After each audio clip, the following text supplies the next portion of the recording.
ये है, लोग ये कह रहे हैं कि कांग्रेस के कार्यकर्ता जो है आपस में चुनाव कर लेते हैं और आपस में जीत जाते हैं। पालक मंत्री का लड़का यहाँ पे यूथ कांग्रेस का अध्यक्ष बन जाते, इसे परिवार नहीं कहोगे? कहाँ से आते हैं? पांच राज्यों के चुनाव हार रहे हैं। संविधान से। इलेक्शन में आप जो बोल रहे हो कि इलेक्शन 5 राज्यों में कांग्रेस हारे नहीं, कांग्रेस जीती है, कांग्रेस लोगों के घर में पहुंची है। हमको ईवीएम मशीन में विश्वास नहीं है। आपको भी यही लगता है कि ईवीएम के कारण हारे? हाँ, ईवीएम मशीन के कारण नहीं हारे। पांचों राज्य आप ईवीएम के कारण हारे? जी है। आपको क्या लगता है? सही बात है ना। 2014 में तो कांग्रेस की सरकार थी और उसके बाद बीजेपी सरकार बनी। निष्पक्ष कराई ना चुनाव, उन्होंने किसी तरीके से मशीन से छेड़छाड़ नहीं किया, लेकिन बीजेपी वाले ने किया। ये छेड़छाड़ कर रहे हैं, इसके कारण आप हार रहे। मगर अगर बैलेट पेपर से चुनाव होता है, मैं विश्वास से कहता हूं कि सरकार कांग्रेस की महाराष्ट्र में बैठेंगी, नगर परिषद में, नगर पालिका में कांग्रेस की सरकार बैठेंगी और विजयश्री होंगी। आपकी सरकार भी महाविकास आघाड़ी की सरकार बनी है, आपके 44 लोग हैं, 44 सीट यहाँ पे, तो ये क्या ईवीएम के फायदा के कारण हुआ है फिर तब ईवीएम ठीक था? महाराष्ट्र के युवक कांग्रेस नेता बनने के बाद कुणाल राउत का आज जंगी स्वागत किया जा रहा है। कांग्रेस के कार्यकर्ता जो है नागपुर से यहाँ पर एयरपोर्ट पर आए हैं। 5 राज्यों के चुनाव हुए जिसमें कांग्रेस को मुंह की खानी पड़ी है। कांग्रेस के कार्यकर्ताओं को क्या लग रहा है? 2024 में विधानसभा चुनाव है, 2022 में मनपा चुनाव है। इस चुनाव में कांग्रेस क्या कर पाएगी, ये बड़ा सवाल है। कार्यकर्ताओं को क्या लगता है, जिस तरह से 5 राज्य हारे, क्या उससे मनोबल टूटा? 5 राज्य हारे आप, जहाँ पे आपका मुख्यमंत्री था उसके भी वो भी हार गए, बाकायदा सत्ता परिवर्तन वहाँ पे हो गया, आपका मनोबल टूट गया। आप जो बोल रहे हैं 5 राज्यों में जो अभी इलेक्शन हुआ, इलेक्शन में आप जो बोल रहे हो कि इलेक्शन 5 राज्यों में कांग्रेस हारे नहीं, कांग्रेस जीती है, कांग्रेस लोगों के घर में पहुंची है, लोगों का विश्वास जीती है, लोगों का मन जीती है। और सत्ता से बाहर है, लोगों का मन जीतने के बाद सत्ता से बाहर कैसी? कांग्रेस सत्ता के लिए काम नहीं करती, कांग्रेस सच्चाई के लिए काम करती, कांग्रेस जनता के लिए काम करती। चुनाव जीतने के लिए काम नहीं करती कांग्रेस को चुनाव ये लोगों के लिए लड़ती है, लोगों के सच्चाई के लिए कांग्रेस लड़ती है।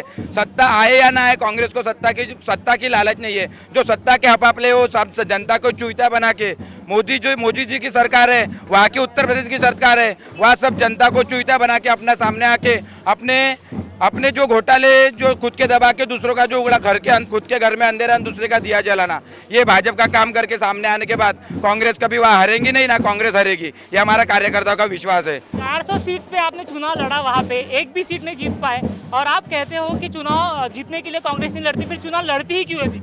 यहाँ कुछ पार्टी कार्यकर्ताओं का कुछ का मेहनत कम पड़ी होंगी, वहाँ पार्टी संगठन का कुछ मेहनत कम पड़ा होगा, लेकिन आने वाले अगले इसमें कांग्रेस पार्टी नंबर 1 की पार्टी रहेंगी। हर राज्य में कांग्रेस की सरकार चुन के आएगी। हम युवा कांग्रेस के हाथ में, अभी देश का जो भविष्य युवाओं के हाथ में, युवा आगे आएगा तो ही देश में हर राज्य में कांग्रेस की सरकार आएगी। इसको हार मानते हो नहीं मानते? 5 राज्यों में हम जिंदगी भर हार नहीं मानेंगे, ना ही मानेंगे, हम हर जिंदगी भर जीते ही रहेंगे। ये आपने राहुल गांधी आगे बढ़ो, हम तुम्हारे साथ हैं। क्या ये 5 राज्यों में जो हारने के बाद क्या आप सत्ता में बैठे हो, आप हार नहीं मान रहे? तो हम जनता के लिए सरकारी काम करने के लिए, जनता के काम करने के लिए हम सत्ता में बैठे हैं और बैठे रहेंगे, लेकिन जनता के लिए बैठे हैं। हम सरकार करके सत्ता में नहीं बैठेंगे। एक सवाल खड़ा हो रहा है यहाँ पे और ये लोग कह रहे हैं कि अगर हारना है चुनाव में, सत्ता अगर किसी को निकालना है, सत्ता से बाहर निकालना है या कैसे चुनाव हारना है तो कांग्रेस से सीखे। देखिए सर, 60 साल में हमारी सरकार थी, हार जीत ये लगता रहेगा। कांग्रेस पक्ष एक स्वतंत्र कार्य पक्ष है, लोगों की सेवा करता है, संविधान से चलता है, ना कि हिंदू मुस्लिम के वोट खा के चलता है। हम कांग्रेस कश्मीर का मुद्दा लेके रहे हैं। 60 साल में हमारी सरकार थी, लोगों ने विश्वास किया। हो सकता है हमारे पक्ष से कुछ गलती हो गई होंगी, हार जीत आते रहेंगी, लेकिन कांग्रेस पक्ष कभी खत्म नहीं होगा। और मैं कहूँगा ये कांग्रेस पक्ष की शान है, जितने भी आएंगे चले जाएंगे, लेकिन कांग्रेस पक्ष कभी खत्म नहीं होगा, क्योंकि संविधान के साथ चलता है और एक कांग्रेस जनता है। हार जीत 4 राज्य की जोड़ो, 60 साल में हमारी भी सरकार थी, लेकिन हमने कभी घमंड गर्व नहीं किया। देवेंद्र फडणवीस ने इसी नागपुर में 2007 में हेलमेट के लिए आंदोलन किया, लेकिन आज वही आंदोलन उन्होंने पास कर दिया। ये सब राजनीति है, सच्चाई आगे सच्चाई आगे में तो कभी ना कभी सामने आएगी। आज मोदी जी बोलते हैं परिवार नहीं चाहिए, हमको राहुल गांधी जी चाहिए। परिवारवाद का कोई प्रॉब्लम नहीं है। क्या बीजेपी में नहीं है? बीजेपी में आमदार का लड़का नहीं है, अमित शाह है, अमित शाह का लड़का है। हमें गांधी चाहिए, गांधी की विचारधारा चाहिए। हम संविधान पे चलने वाले लोग हैं, विकास के नीति पे चलने वाले। पालक मंत्री का लड़का यहाँ पे यूथ कांग्रेस का अध्यक्ष बन जाते, इसे परिवार नहीं कहोगे? देखिए सर, कैसा है, उनको भी चुन के लाने वाले हम कार्यकर्ता लोग हैं। हमने उनको चुन के लाया है। कांग्रेस कार्यकर्ता ने पालक मंत्री के लड़के को चुन के लाया है। इसका मतलब समझिए कांग्रेस मजबूत है। कांग्रेस ने ठान लिया है कि कुणाल राउत के माध्यम से हम नागपुर में विकास करेंगे। सवाल ये है, लोग ये कह रहे हैं कि कांग्रेस के कार्यकर्ता जो है आपस में चुनाव कर लेते हैं और आपस में जीत जाते हैं। देखिए सर, एक घर में बीबी और उसका हस्बैंड भी रहता है, लड़का भी रहता है, तो सही संबंध नहीं रहते हैं।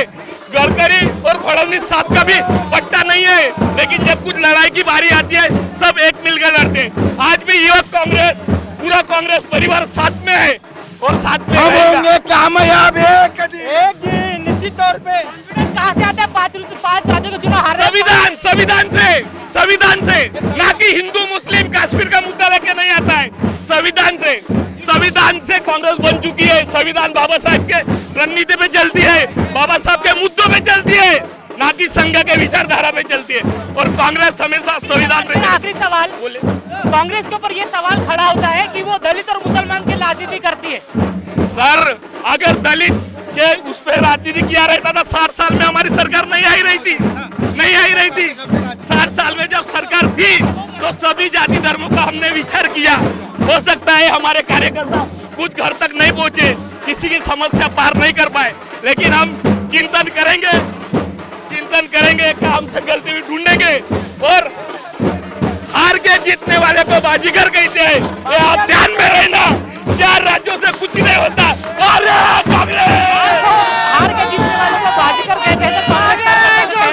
कॉन्फिडेंस दिखाई दे रहा है, लेकिन ये कॉन्फिडेंस का 2022 और 2024 में कायम रहेगा, ये बड़ा सवाल है। यूपी में आपका खाता ही नहीं खुला सर, तो ये आपके मुद्दे क्यों नहीं बने? 2.5 साल से तो प्रियंका गांधी वहाँ पे कैंपेनिंग कर रही है। बिल्कुल सही बात है। अभी जैसे एसपी का आपको दिख रहा था, अखिलेश यादव का वर्चस्व, लोग भीड़ दिख रही थी। भीड़ दिखने के बाद भी बीजेपी वहाँ घबराई हुई थी। घबराने के बाद भी उसने पैसा फूट डालो राज करो वही नीति चली है। और अभी महाराष्ट्र में अगर बैलेट पेपर का चुनाव हो जाता है, महाराष्ट्र में भी कांग्रेस जीतने की पूरी उम्मीद है। हमको ईवीएम मशीन में विश्वास नहीं है। ये 5 राज्य जो आप हारे हो, तो ईवीएम के कारण हारे हो?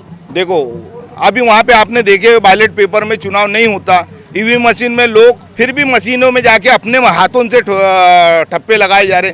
ये ज्यादती नहीं लगती क्या? आपको भी यही लगता है कि ईवीएम के कारण हारे? ईवीएम मशीन के कारण नहीं हारे। 5 राज्य आप ईवीएम के कारण हारे? जी हाँ। आपको क्या लगता है काका? सही बात है ना, ईवीएम के कारण ही हारे? ईवीएम के कारण है, क्योंकि क्या है, इलेक्शन होना चाहिए तो 2-3 दिन में उसका गिनती होना चाहिए, उसके बाद में दूसरा होना चाहिए। महीना आप रखोगे तो उसके अंदर क्या हो रहा है कौन देखेगा? उसमें कोई देखने वाला तो है नहीं ना। हम महाराष्ट्र शासन से एक विनती करते हैं कि आप बैलेट पेपर पे चुनाव कराइए, दूध का दूध पानी का पानी आपको नजर आएगा। महाराष्ट्र में 2024 में इलेक्शन है विधानसभा के, और 2022 में भी है महानगर पालिका के। क्या अगर ये चुनाव ईवीएम से होता है तो क्या आपको क्या लगता है? तो महानगर पालिका से शुरुआत करना चाहिए ना। बैलेट पेपर पर जनता आपको दिखाई देंगी किसके साथ है, समझ आ जाएगा। क्यों विश्वास नहीं ईवीएम पे? क्यों विश्वास नहीं? विश्वास है ही नहीं ना। जो ईवीएम मशीन के अंदर में जो घोटाले हो रहे हैं, ये तो कांग्रेस ने करी नहीं है। कांग्रेस ने निष्पक्ष चुनाव करवाई है, लेकिन ये अभी 15 साल से 10 साल से देखने में आ रहा है। 2014 में तो कांग्रेस की सरकार थी और उसके बाद बीजेपी सरकार बनी। निष्पक्ष कराई ना चुनाव, उन्होंने किस तरीके से मशीन से छेड़छाड़ नहीं किया। लेकिन बीजेपी वाले ने किया। ये छेड़छाड़ कर रहे हैं, छेड़छाड़ कर रहे हैं, इसके कारण आप हारे हो। हार रहे। तो कांग्रेस का भी जमीनी स्तर पे 44 सीट महाराष्ट्र में है, तो क्या अगर ईवीएम से चुनाव होते हैं तो क्या आपको लगता है ये और घटेंगे? मुझे ये बताओ, 64 रुपये litre petrol Bharatiya Janata party को बहुत भारी लग रहा था। आज 110 रुपये पेट्रोल एक लीटर मिल रहा है। 350 रुपये का सिलेंडर मिलता था, वो आज 1000 रुपये का मिल रहा है। क्या लोग नाराज नहीं है? क्या लोग नाराज नहीं है? नाराज है, लेकिन फिर वो वोट के इस्तेमाल क्यों नहीं हो रहा है? वोट का इस्तेमाल नहीं हो रहा, वही दाता और वही मालिक सब बन के बैठे, चोर चोर मुझसे भाई और तबते जा रहे हैं। इसलिए मतलब ईवीएम के कारण ही कांग्रेस हार रही है। जी हाँ। हाँ, अगर देखो हम मान जाएंगे अगर बैलेट पेपर में चुनाव होता है, अगर वहाँ हार नजर आती है तो ये जनता की कमजोरता स्वीकार करेंगे। मगर अगर बैलेट पेपर से चुनाव होता है, मैं विश्वास से कहता हूँ कि सरकार कांग्रेस की महाराष्ट्र में बैठेंगी, नगर परिषद में, नगर पालिका में कांग्रेस की सरकार बैठेंगी और विजयश्री होंगी। ये जो आपकी सरकार भी महाविकास आघाड़ी की सरकार बनी है, आपके 44 लोग हैं, 44 सीट यहाँ पे, तो ये क्या ईवीएम के फायदा के कारण हुआ है फिर या तब ईवीएम ठीक था? नहीं, देखो कुछ बातें ऐसी रहती है, टारगेट निकाला जाता है, किसको हराना, किसको जिताना। अभी पंजाब का इतना बड़ा मुख्यमंत्री हारना है, ये कोई मामूली बात नहीं है। एक उसकी भी इज्जत दांव पे लगे रहती है। और वहां पर एक व्यक्ति अगर चुन के पंजाब एक जनरल आदमी मुख्यमंत्री को हराता है, ये बहुत बड़ी बात है। ये तो जनता है, सत्ता परिवर्तन कर सकते जनता है जनता। ना, हम मानते हैं ना, जनता के हाथ में सब कुछ है और जनता चाहे तो जिसको राजा जिसको भिखारी बना दे, मगर ईवीएम मशीन में भिखारी को राजा बना दिया गया है। पंजाब में भी ईवीएम का कारण वो आप पार्टी जीती वहाँ पे। मैंने अगर 4 जगह चोरी किया हूँ तो एक घर तो छोड़ दूंगा ना। लेकिन फिर वो बीजेपी ने क्यों नहीं लिया? फिर अगर वो जीतना है तो बीजेपी जीत जाती, आपको क्यों जीता है? कुछ ना कुछ बातें ऐसी रहती है कि एक घर को विश्वास जीतने के लिए एक घर छोड़ा जाता है। और आप भी जानते हैं इस बात को, जनता भी जानती है कि अगर 4 जन को अगर चारों जीत के ला लेंगे तो लोग को अविश्वास हो जाएगा। विश्वास पैदा करने के लिए एक घर छोड़ा जाता है। अगर अभी 2022 में ईवीएम से चुनाव नहीं होते तो ईवीएम चुनाव जो होते हैं तो फिर हम तो यही कहेंगे कि बैलेट पेपर में चुनाव होना चाहिए। अभी से आप हार मान रहे हो खुद को? नहीं, हार नहीं मान सकते हम तो। कांग्रेस की जीत दिखाएंगी, ये जनता दिखाई देंगी सच्चाई और बुराई। हार नहीं मान सकते ना, हार नहीं माननी है। जो है हमारा वो कांग्रेस ईवीएम के कारण हारी है। अब कांग्रेस की जय हमारे, हाँ? कांग्रेस की ईवीएम के कारण हारी क्या? नहीं। तो आप देख सकते हैं कि कुणाल राउत जो है वो फिलहाल जीत कर आए हैं और देखते हैं कि लोग जो है लोगों पर यहाँ पे कांग्रेस के कार्यकर्ता बात कर रहे थे और ये कहा कि जो 5 लाख के चुनाव हुए उसमें जो हार का कारण है वो ईवीएम का कारण है, ऐसा इन्होंने कहा है। कैमरा पर्सन अमित तोगड़े के साथ अमित पात्रे, महाराष्ट्र 24 नागपुर।